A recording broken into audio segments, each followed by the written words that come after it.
Hey y'all, Halfmilesniper here, and today we are going to take a final look at the Savage Impulse Straight Pull in 300 Win Mag. So, y'all sit back, kick your feet up, enjoy the ride.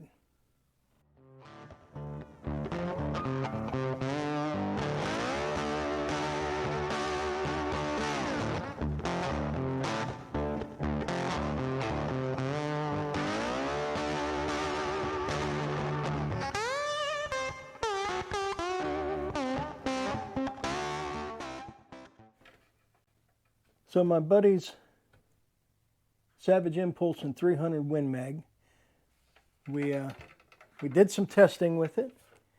We got it roughly zeroed for him. We learned quite a bit about the operation. We found out that those of us who have grown up running a traditional turn bolt might have a little difficulty converting to the straight pull. It's not that overly difficult, but it does take a little getting used to. We know that the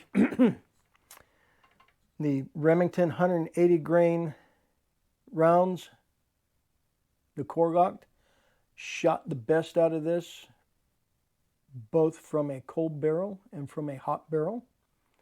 We know that the normal whitetail shot the worst out of this from a hot barrel, but they shot really well out of a cold barrel. So as a hunting gun, that's fine. If you're going to sit down and be shooting for group, you better give it quite a while between shots. The straight pull bolt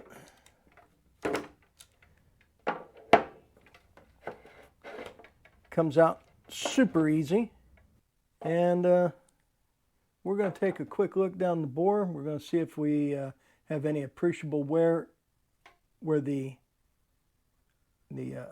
locking balls lock in the receiver, and we'll see how the bore looks. So real quick, we will take a closer look at the locking balls. Right now the bolt is unlocked and the balls are free to move inside the pockets here.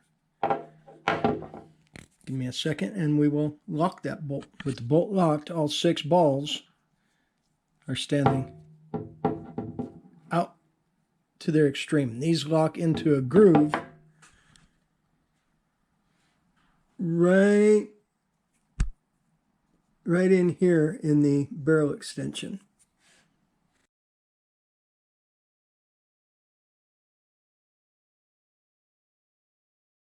Okay. Unfortunately, I lost most of the files from the original run here. We're going to take a look down the bore after firing about 40 rounds through it. As we did our sight-in and everything. We're going to take a look here at the chamber real quick. So far everything's looking good. Shoulders looking good. And then there's our throat. We can see that it's been fired. We're not seeing any burning in the throat yet. I wouldn't expect it after 40 rounds, but we'll see how it looks at a future date, I think.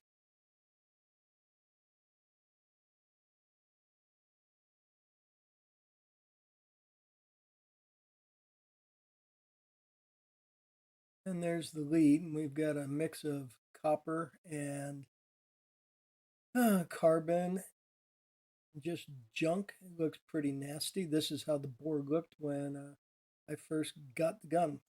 And a friend who lent it to me to make this video or make a couple videos with had never shot a round through it yet. This is how it looked coming from the factory. We've got plenty of copper laid in here. We got some carbon laid in here. In a second, we'll see a little bit of lead. So, got plenty of trash building up in the bore after only 40 rounds. The copper's starting to look like an old penny. So what we're going to do here, we're going to go all the way out the bore. We're going to check it all the way to the muzzle.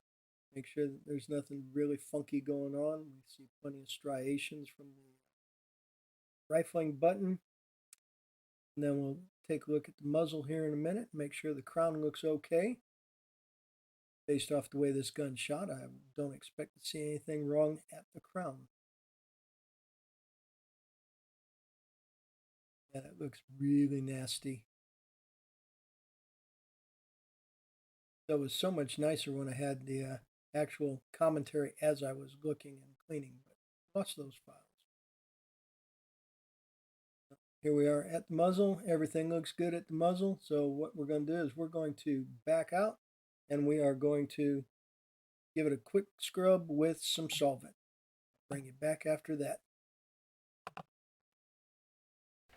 So that was just a quick look down the bore and what we now know from doing a little bit of reading and learning about this. This rifle is as light as it is in part because this receiver is aluminum.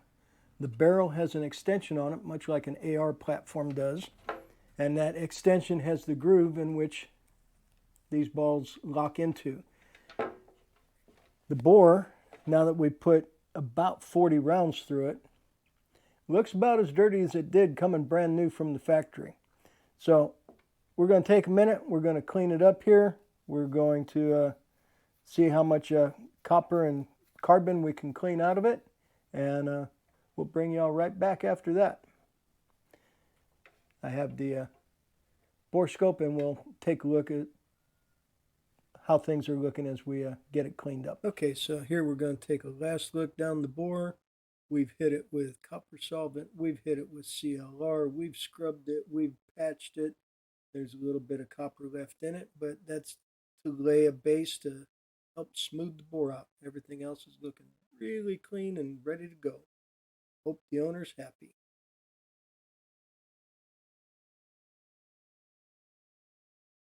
Very nice. And here we go. Now that bore is, pardon me while I scratch my eye. Now that that bore is nice and cleaned up, this gun is pretty much ready to go back to its owner. It's roughly sighted in. He'll tweak it a little bit to suit him and he'll be good to go. The other thing we did to this gun in the course of our sighting it in and working with it, the owner wanted a muzzle brake put on, so we mounted the muzzle brake. That muzzle brake is the Precision Armament Severe Duty muzzle brake, and as we saw on video, that muzzle brake really tamed the recoil. This gun with that brake is an absolute pleasure to shoot. All in all, I do like the Savage Impulse straight pull. If it was mine, I'm sure in very short order I would be accustomed to running the straight pull bolt. It's a good gun overall. I know the owner's going to be really happy to get it back. Wow. As I was getting ready to reinstall the bolt, I just noticed something I never noticed before. The receiver is marked multi-cal, which tells me a person with the right tools can get other chambered barrels and change out their barrel group. Interesting. Very cool. Let's get that bolt put back in.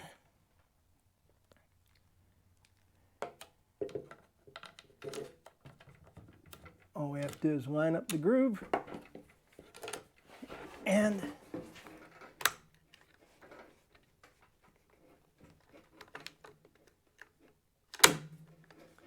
close it up. And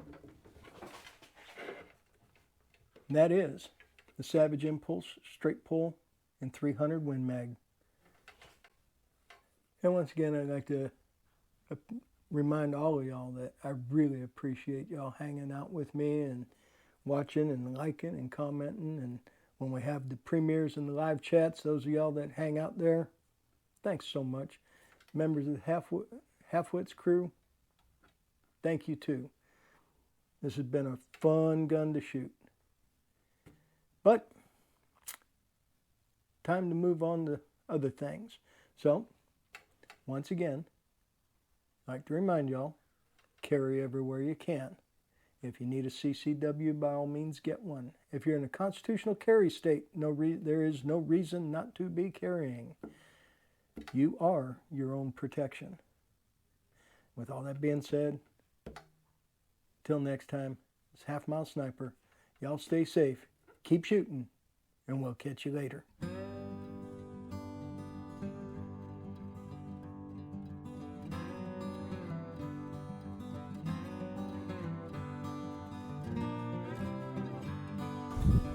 Send it.